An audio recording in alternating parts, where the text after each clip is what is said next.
बिस्मिल्लाहिर्रहमानिर्रहीम। अस्सलाम वालेकुम। 29 न्यूज़ के साथ मैं हूं राबील सैयद। शामिल करते हैं आज की ताज़ा तरीन खबर। लाहौर हाई कोर्ट के फुल बेंच ने पंजाब कॉलेज वाक़ये से मुतल्लिका दरखास्तें निपटाते हुए दरखास्त गुजार की जुडिशनल कमिश्नर बनाने की इस्तदाबी मुस्तरद कर दी। Chief justice Lahore high court justice miss Aliya Neelam की सरबराही में 3 रुकनी फुल बेंच ने पंजाब कॉलेज के वाक़ये से मुतल्लिक केस की समाअत की।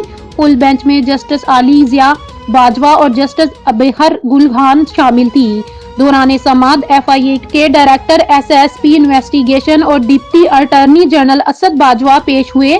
Deputy attorney general Asad Bajwa ने बताया कि पंजाब कॉलेज वाक़ये से मुतल्लिक तहकीकात का अमल मुकम्मल हो चुका है।